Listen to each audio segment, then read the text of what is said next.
साल 2021 की बात है। घर पर बस नॉर्मल स्ट्रेचिंग चल रही थी और तभी एक वीडियो ने सब कुछ बदल दिया। एक ऐसी दुनिया से सामना हुआ जिसके बारे में कभी सोचा भी नहीं था। और बस वही एक पल था, एक क्लिक का मोमेंट, जब ये एहसास हुआ कि कैलिस्थेनिक्स सिर्फ वजन उठाने का नाम नहीं है। ये तो ये तो अपने शरीर पर महारत हासिल करने की कला है। इंडिया के आम जिम कल्चर से एकदम अलग। यहाँ सारा खेल अपनी ही ताकत से अपने शरीर को कंट्रोल करने का था। तो चलिए इस सफर में जरा और गहराई से उतरते हैं।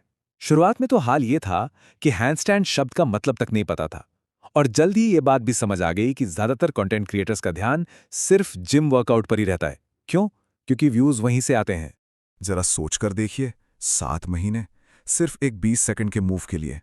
क्या कोई इतने छोटे से लक्ष्य के लिए इतना लंबा इंतजार करने के लिए तैयार होता है? असल में यही तो असली समर्पण है। कैलिस्थेनिक्स उन लोगों के लिए बिल्कुल नहीं है जिन्हें रातों रात रिजल्ट चाहिए। तो ठीक है, अब चलते हैं लेवल 1 पे, बिगिनर की गलतियां। देखिए, यहीं पर पूरी इमारत की नींव बनती है। लेकिन कमाल की बात यह है कि ज्यादातर लोग यहीं आकर भटक जाते हैं। तो एक बिगिनर होता कौन है? इसका मतलब ये नहीं है कि कोई कितने पुशअप्स कर सकता है। नहीं, बिगिनर होने का मतलब है कि शरीर पर कंट्रोल अभी जीरो है, अभी अभी विकसित होना शुरू हुआ है।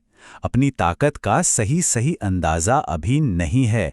और यहीं पर होती है सबसे बड़ी गलती, एडवांस्ड एथलीट्स को आंख बंद करके कॉपी करना। सही रास्ता तो एक मजबूत नींव बनाने से शुरू होता है। पहले 2 से 3 महीने और कुछ नहीं, सिर्फ और सिर्फ बेसिक्स पर ध्यान देना है। पुशअप्स, पुलअप्स और स्क्वाट्स, और वो भी एकदम सही तरीके से। मतलब पुशअप में छाती जमीन तक जाए और स्क्वाट में पूरा नीचे बैठना है। कोई आधा अधूरा काम नहीं। किसी भी एडवांस स्किल के बारे में सोचने से भी पहले हर बेसिक एक्सरसाइज की इन बातों को समझना जरूरी है। जैसे कि एक्सरसाइज का नाम क्या है, उसका पूरा रेंज ऑफ मोशन क्या है, और सबसे जरूरी, एक्सरसाइज के दौरान अपनी मसल्स को लगातार कैसे बिजी रखा जाए, जिसे टेंशन होल्ड करना कहते हैं। चलिए अब आते हैं लेवल 2 पर। ये उन लोगों के लिए है जिन्होंने बेसिक्स तो सीख लिए, लेकिन अब उनकी प्रोग्रेस एक जगह पर आकर थम सी गई है। फिटनेस की दुनिया में इसे प्लेटो कहते हैं, मतलब वो पॉइंट जहां आप और बेहतर नहीं हो पा रहे। और यही वो सवाल है जो हर इंटरमीडिएट प्रैक्टिशनर खुद से पूछता है, जब उनकी ग्रोथ या तो बहुत धीमी हो जाती है या फिर पूरी तरह से रुक जाती है। ऐसा आखिर होता क्यों है? जवाब बहुत सीधा साधा है, लेकिन उतना ही जरूरी भी। एक स्ट्रक्चर्ड प्लान की कमी। बिना प्लान के ट्रेनिंग करना पता है कैसा है? ये ठीक वैसा ही है जैसे बिना नक्शे के किसी घने जंगल में खो जाना। आप चल तो रहे हैं, मेहनत भी कर रहे हैं, पर कहां पहुंचेंगे ये पता ही नहीं। देखिए, ऑनलाइन मिलने वाले जेनेरिक प्लान इसीलिए अक्सर फेल हो जाते हैं। हर किसी का शरीर अलग है, अनुभव अलग है, और सबसे जरूरी, लक्ष्य अलग है। तो वर्कआउट भी तो सिर्फ हमारे लिए बना होना चाहिए, किसी और की कॉपी नहीं। तो इसका समाधान क्या है? चैट जीपीटी जैसे टूल का इस्तेमाल करके एक पर्सनलाइज्ड प्लान बनाया जा सकता है। लेकिन हाँ, एक बात याद रखनी है, ये सिर्फ एक शुरुआती ढांचा है, एक स्टार्टिंग पॉइंट। इसे अपनी प्रोग्रेस और अनुभव के आधार पर लगातार बदलते रहना बहुत बहुत जरूरी है। और अब हम पहुंच गए हैं लेवल 3 में। यहां खेल एक्सरसाइज का नहीं, बल्कि मानसिकता का है, माइंडसेट का। ये कैलिस्थेनिक्स को एक गेम की तरह खेलने के बारे में है। यहां एंट्री होती है प्रोग्रेसिव ओवरलोड की। इसका सीधा सा मतलब है अपने शरीर को हर बार, हर वर्कआउट में पहले से थोड़ा और ज्यादा करने के लिए चैलेंज करना।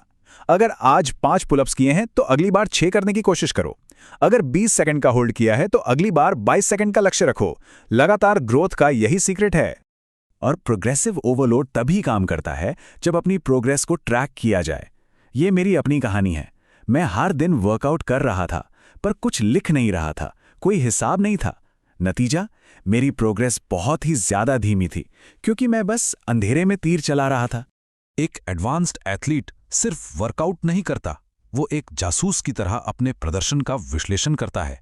वो खुद से पूछता है, मेरा लक्ष्य पूरा क्यों नहीं हुआ?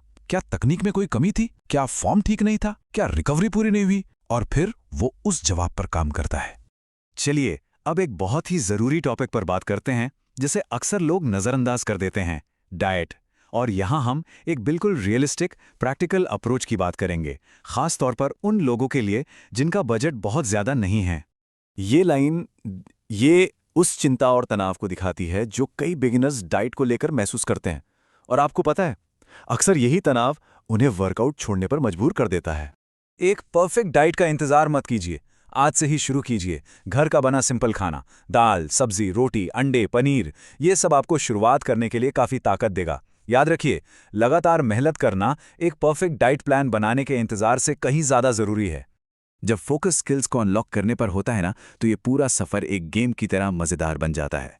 प्रोग्रेस साफ साफ दिखती है, और यही वो चीज़ है जो आपको डाइट की फालतू चिंता से दूर रखकर हर दिन मेहनत करने के लिए मोटिवेट करती है। तो आखिर में बस यही एक सवाल बचता है। ये सवाल पूरे कैलिस्थेनिक्स के सफ़र को एक पर्सनल गेम की तरह सामने रखता है, जो हर किसी को अपना एडवेंचर शुरू करने के लिए प्रेरित करता है। तो बताइए, कौन सा लेवल अनलॉक करने के लिए तैयार हैं?